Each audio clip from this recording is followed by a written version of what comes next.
There was someone got shot at 15th Street, broad daylight. 19-year-old, 14-year-old. If you see the video, 19-year-old's outside of the train. Two dudes get off. The 19-year-old had words for one of the dudes. You see them both reach. The 14-year-old pulls a gun out, public, 56 people walking by, just smokes the kid. 14 years old, shot a 19-year-old. Takes off. Now, the only reason we got away and he was able to get where he had to get was because he had the poo shiesty on, typical black, the black hoodie, black sweatpants, everything. Got away. I think that when that high I think when the high came down of him actually using that gun, he realized, yo, I just smoked somebody and I'm 14. I don't know what to do. He got turned in with his mother. 14 years old, walking around with a pole on him. When I was 14 years old, you know what I was doing at 14 years old? Trying to figure out how I could get more bang for my buck with corner store candy and chips with $2. I ain't think about no knives. I ain't think about none of that stuff because that wasn't my lane. There again, the village and the village community mentality was around. The old heads that saw, hey, we know you're going to be doing something. Yo, stay away from here. Don't go down there, shorty. Come up here. No, go back in the house. We'll come knock on the door, or you'll know when to come outside. We not doing that. And it's only getting worse. And I can't for the life of me think about that. I don't, and to that point, also wrap this up too. With the 7 kids, there was an interview.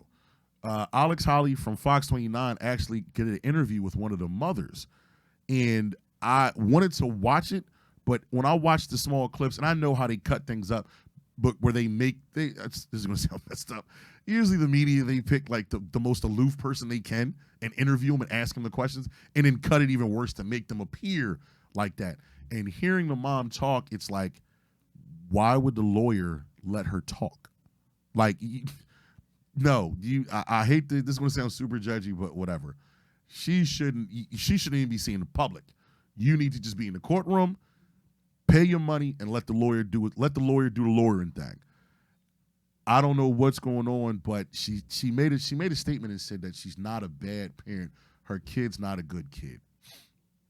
I don't know what to believe out of that statement, but you might need an assist in parenting because she was very adamant about my child never snuck out, and it's like, sure, she's never snuck out at 2:30 in the morning to go meet up with a group of kids to go do kid shit.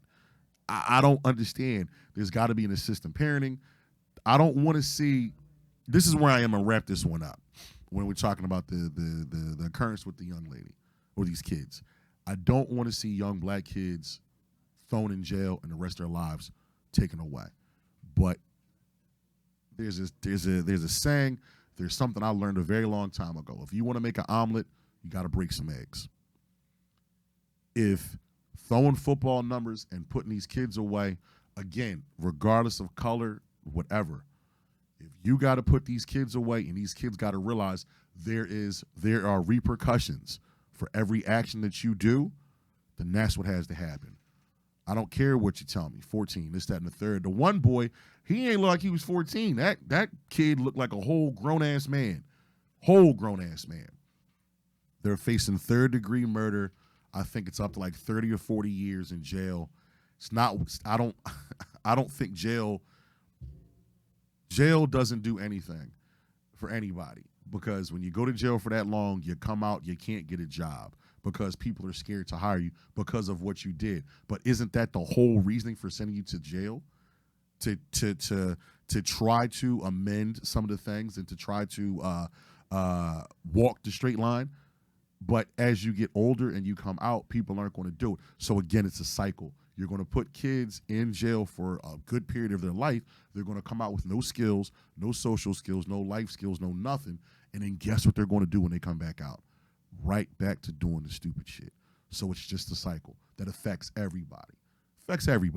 So, but if that's what has to happen to try to just curb some of this stuff with these kids, then so be it. Because I like my omelet with cheddar cheese and chives. And I think a lot of people like omelets. I prefer egg whites. You know what I'm saying? But if that's what has to happen, then damn it, that's what has to happen. But that's where I am with that one on the violent part.